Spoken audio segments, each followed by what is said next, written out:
ब्रह्मा वरुणेन्द्र रुद्र मरुतः स्तुनुवन्ति दिव्यैः स्तवैर्वेदैः साङ्गपदक्रमोपनिषदैः गायन्ति यं सामगा ध्यानावस्थित तद्गतेन मनसा पश्यन्ति यं योगिनो यस्यान्तं न विदुः सुरासुरगणा देवाय तस्मै नमः।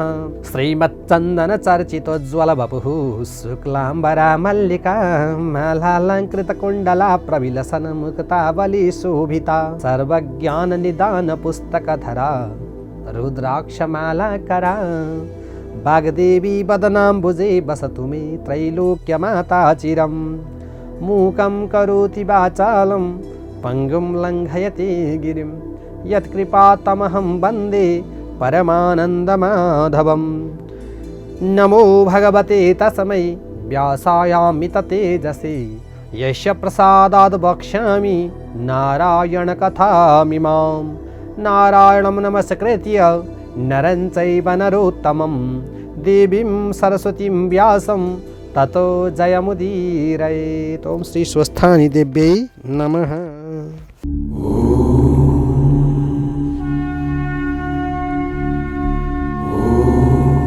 अथ चतुर्विंशोऽध्यायः। कुमारजी आज्ञा गर्नुहुन्छ हे अगस्त्य मुनि। त्यसपछि गोमा ब्राह्मणी धागाको लरिया लिएर चन्द्रज्योति नगरको बहरी को घरमा पुगेर मेरो घरमा सप्तऋषि आएका छन्, यो धागोको पान देऊ, तिनलाई खान दिन्छु भनिन्। त्यति गोमाले भनेको सुनेर बहरीले उत्तर दियो, हे गोमा ब्राह्मणी, पान त कति पनि छैन, जो भएको हिजो बेचिसके नपत्या हेर भनेर पानको भाँडा उघारेर देखायो। तब भाँडाभरि पान भइरहेको देखि यो के आश्चर्य भयो भने चिन्ता गरेर भन्यो, हे गोमा ब्राह्मणी, यस भाँडाको पान हिजै बेचिसकेको थिएँ, आज कताबाट आयो? तपाईँले मेरो घरमा सप्तऋषि आएका छन्, उनलाई खान दिने भन्दा यस्तो भएको हो कि भनी लाज मानी तपाईँ धनी हुनुहुन्छ, त्यो धागो पनि दिनु पर्दैन, पान लगेर सप्तऋषिहरूलाई खान दिनुहोस् भनी आधा जति पान ल्वाङ सुपारी समेत दियो। र गोमा ब्राह्मणीले मनमा आनन्द मानी पान लिएर घर आउँदा सप्तऋषिहरू गइसकेछन्। अरू केही नभए पनि पानले सप्तऋषिहरूको आतिथ्य गर्नेछु भनेको म पापिनीको हातबाट पान खानु पर्ला भनी गइसकेछन्, म धिक्कार रहेछु भनी विस्मात गरिन्। केही बेरपछि कुचो लिएर घर बढाउनु भनी फिर्का उठाउँदा उनीहरूले छाडेर गएका 7वटा सुनका कौडी देखिन्। त्यो द्रव्य पाएपछि उनीहरूले बताए अनुसार पौष शुक्ल पूर्णिमादेखि हात खुट्टाका नङ काटी स्नान गरेर पवित्र भई एक भक्त रही एकचित्त गरी नित्य मध्याह्न कालमा श्री महादेवको पूजा गरेर रात पनासाथ कथा सुन्ने, घरमा कोही नहुनाले आफ्ना काठ कचरका इँटा धनु आदि राखेर स्वस्थानी परमेश्वरीको कथा भन्दछन्। त्यसो गर्दा चन्द्रज्योति नगरका गोठाला केटाकेटीहरूले सुनेर के हो भनी खरको भित्ता च्यातेर च्याउन लागेर बिछौना इँटा चर्खा धनु सामुन्ने राखेर एक्लै बरबराएकी गोमालाई देखेर यो गोमा ब्राह्मणी किन एक्लै कराए कि भनी सोधे। अनि ब्राह्मणी गोमाले भनिन्, हे बालकको सप्तऋषिहरू आई स्वस्थानी परमेश्वरीको व्रत गर भनी उपदेश दिएर गएका हुनाले सोही व्रत गरी स्वस्थानी परमेश्वरीको कथा भनेकी हुँ। व्यर्थ कराएकी होइन, मलाई कुनै रोग पनि लागेको छैन, म बहुलाएकी पनि छैन।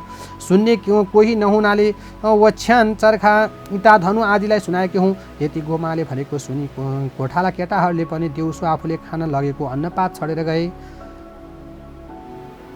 सधैँ गोमाले भनेको कथा सुन्दथे र जे सकेको लगिदिन्थे। यसो गर्दा स्वस्थानी परमेश्वरीको कृपाले गोठाला केटाकेटीहरूलाई घाँस खोज्न धेरै पर जानु परेन, नगी चाहिँ पाइन लाग्यो। गोमालाई पनि अन्न द्रव्य हुँदै गयो। त्यसो गर्दा गर्दै माघ शुक्ल पूर्णिमाको दिन सम्पूर्ण सामग्री तयार पारी एकचित्त भई श्री स्वस्थानी परमेश्वरीको पूजा गरिसकेर हातमा अर्घ्यली पातली श्री स्वस्थानी परमेश्वरी, हे स्वस्थानी परमेश्वरी, मलाई महादेवले भिक्षुक रूप भएर डमरुको शब्दले दिएको श्राप नाश गर। फेरि मेरो पुत्र नवराज र मलाई यस लोकमा सुख सम्पत्ति दिई परलोकमा सायुज्य मुक्ति प्रदान गर। हे जगदीश्वरी, आदि मध्य र अन्त्य नभएकी सृष्टि स्थिति संहार स्वरूप भएकी यस्तै श्री स्वस्थानी परमेश्वरी, हजुरलाई कोटि कोटि नमस्कार। यसरी महादेवको पनि स्तुति गरी अर्घ्य दिइन् र दण्डवत प्रणाम गरेर प्रसाद झिकी अष्टोत्तर 100मा 8 रोटी 8 अक्षता 8 बेली पुष्प 8 पान 8 गुड्का सुपारी 8 सगुन समेत यो मेरो पुत्र नवराजलाई भनी परसारिन 100 रोटी आफूले फलाहार गरिन् र रात्रिमा जागराम बसिन्। त्यही रातमा स्वस्थानी परमेश्वरीको व्रतको प्रभावले नवराज आइपुगेर बाहिरबाट हे मातामा भनेर डाके। गोमाले आफ्नो छोरोको बोली चिनेर झट्ट उठी बाहिर आएर ढोका खोली भित्र लगिन्। अनि स्नेहपूर्वक सोधिन्, हे पुत्र, तेरा पिताको के खबर छ? अनि नवराजले भने, हे माता, भिक्षा माग्न गएका मेरा पिता गङ्गा तटमा नित्य पूजाको लागि वृक्षमा चढेर फलफुल टिप्न लाग्दा संयोगले रुखको हाँगा भाँची लडेर मरेछन्। मलाई त्यहीँ बस्ने वृद्ध दम्पतिले भनेर रुखमुनि गएर हेरेँ। हाडखोड रहेछ, त्यही बटुले गङ्गामा प्रवाह गरेँ अनि 10 गात्र र श्राद्ध आदि पनि गरेँ र घर आउन लाग्दा घरको दुःख सम्झेर त्यसै कसरी जाउँ भनी सहरमा गएर राजाको सेवा गरेँ।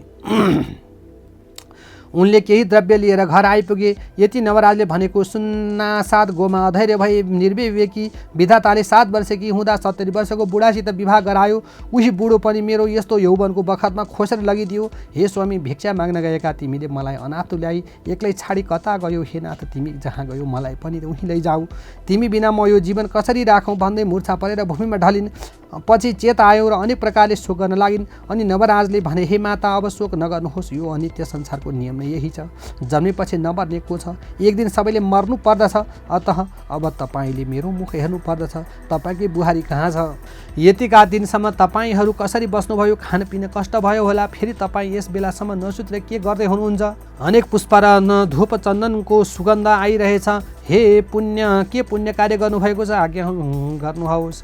यति नवराजले भनेको सुनि गोमाले धैर्य धारण गरेर भने, हे नवराज, थाकेर आएको भोक लाग्यो होला, पहिले खानेकुरा खाऊ अनि खान दिन भनी खान दिन। खाइसकेपछि, हे पुत्र, तेरी स्त्री चन्द्रावती माइत गएकी छ, तपाईँका छोरा आएपछि डाक्न पठाउनु होला भनेकी थिए। म तँलाई सम्झेर दुःखका दिन बिताइरहेकी थिएँ। एक दिन सप्तऋषिहरू आई मेरो कष्ट देखेर मनमा दया लागि श्री स्वस्थानी परमेश्वरीको व्रत गर, तिम्रो दुःख नाश होला भनी उपदेश दिएर उनीहरूको उपदेशले मेरो पुत्र नवराज छिट्टै आओस् र मेरो कष्ट एवं दरिद्रता नाश होस् भनेर उनी स्वस्थानी परमेश्वरीको व्रत र पूजा गरी जागराम बसेकी थिएँ। मेरो मनोरथ पूर्ण भयो। अब तँलाई पनि उनको महिमा सुनाउँछु। एकचित्त भएर सुन, यस लोकमा सुख सम्पत्ति पाए अन्त्यमा मुक्ति मिल्नेछ भनी सम्पूर्ण कथा विस्तारले सुनाइन्। त्यसपछि प्रातःकाल भयो र नवराजले पनि, हे माता, म गङ्गा स्नान गरेर आउँछु। अनि गङ्गामा गई स्नान गरिसकेपछि हरिहरको पूजा र स्तुति गर्दा गोमा ब्राह्मणीको व्रतको प्रभावले गङ्गाबाट हरिहर प्रकट भए। हे नवराज, तेरी माताले गरेको स्वस्थानी परमेश्वरीको व्रतका प्रभावले हामी प्रसन्न भयौँ। वरदान ल्याऊ। यस गङ्गादेखि दक्षिण दिशामा लावण्य देश छ, त्यहाँ राजा छैनन्। हात्तीलाई सुवर्णको कलश र फुलको माला दिई राजा खोज्न लगाएका छन्। त्यहाँ जानु। हामी त्यस हात्तीमा प्रवेश भई राज्याभिषेक तँलाई नै दिलाउनेछौँ। राजा होलास भनी वरदान दिए। हरिहर प्रकट भई वरदान दिएको सुनि नवराज स्तुति गर्न लागे। यो तौ शङ्ख कपाल भूषित करो, मालास्ति माला धरौ, दिव्यौ द्वारवती श्मशान निलयौ, नागारी गोवाहनौ, द्विचक्षौ बलिदक्ष यज्ञमथनौ, श्रीशैलजा वल्लभौ, पापं मे हरतां सदा हरिहरौ, श्रीवत्स गङ्गाधरौ। अर्थात् हे हरिहर, हातमा शङ्ख र कपाल लिने, वनमाला र अस्थिमाला धारण गर्ने, दिव्य रूप भएका श्मशान र द्वारकामा बस्ने, साँडे र गरुड वाहन हुने, 2 र 3 नेत्र भएका बलि र दक्षको यज्ञ ध्वंस गर्ने, श्रीवत्स र गङ्गाले सुशोभित हुने, पार्वती र लक्ष्मीका स्वामी भएका यस्ता हजुरहरू मेरो समस्त पाप हरण गर्नुहोस्। म माथि दया गरेर दर्शन दिनुभयो। म धन्य रहेछु। मैले माताको गर्भमा बास लिएको सफल भयो। दुष्टजनको संहार र साधुजनको रक्षा गर्ने यस्ता हजुरहरू सम्पूर्ण ब्रह्माण्ड सृष्टि गरेर पालन गरी पाप पुण्यका साक्षी भएर हजुरलाई कोटि कोटि नमस्कार। सधैँ हजुरको भक्तिमा मेरो चित्त लागोस्। यस्तै अनेक स्तुति गरिसकेपछि हरिहर अन्तर्ध्यान हुनुभयो। अनि नवराज हरिहरको दर्शन पाएपछि सूर्य झैँ तेजिला भएर घर पुगे। गोमाले छोरोलाई त्यस्तो तेजले युक्त भएको देखेर आश्चर्य मान्दै सोधिन्, हे नवराज, त आज अत्यन्त तेजोवन्त देखिन्छस्। त्यसै हो कि तेरो चित्तको भ्रान्ति मेरो चित्तको भ्रान्ति हो? म त देवराज इन्द्रभन्दा पनि तेजिलो देखिरहेकी छु। यति महतारीले भनेपछि नवराजले गङ्गा स्नान गर्न जाँदा गङ्गाबाट हरिहर प्रत्यक्ष भएको र लावण्य देशको राजा होलास् भन्ने वरदान दिएको सारा वृत्तान्त सुनाई। हे माता, हजुरको तपस्याको प्रभावले म यस्तो भएँ भने। यति नवराजले भनेपछि गोमा प्रसन्न भएर बोलिन्, हे नवराज तेरो पुत्र चाँडै आइपुगोस् भनेर श्री स्वस्थानी परमेश्वरको व्रत गरी प्रसाद राखिदिएकी छु।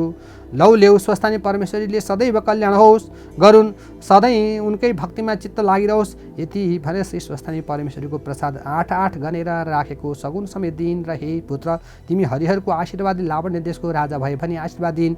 नवराजले पनि श्री स्वस्थानी परमेश्वरीको प्रसाद खाई माताको चरणमा दण्डवत प्रणाम गरी लावण्य देश जान भनी हिँडे। ओम इति स्कंद पुराणे केदारखंडे माघ महात्म्य कुमारागस्त्य संवादे श्री स्वस्थानी परमेश्वरी व्रत कथायां गोमा श्री स्वस्थानी व्रत कृतक वर्णनम नाम 24 अध्यायः।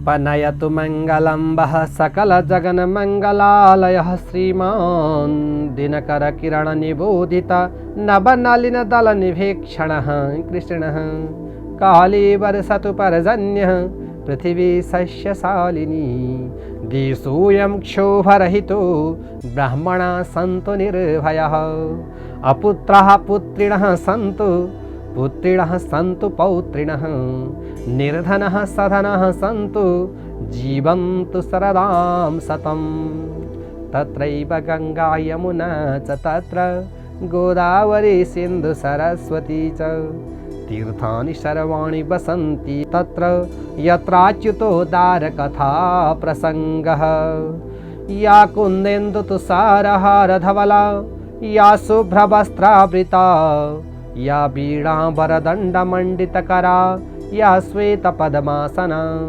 या ब्रह्माच्युतशङ्करप्रभृतिभिर्देवैः सदा वन्दिता सा मां पातु सरस्वती भगवती निःशेषजाड्यापः कायेन वाचा मनसेन्द्रियैर्वा बुद्ध्यात्मना वा प्रकृतिः स्वभावात् करोमि यद्यद् सकलं परस्मै नारायणायेति समर्पयामि। ओम श्री स्वस्तानि देव्यै नमः।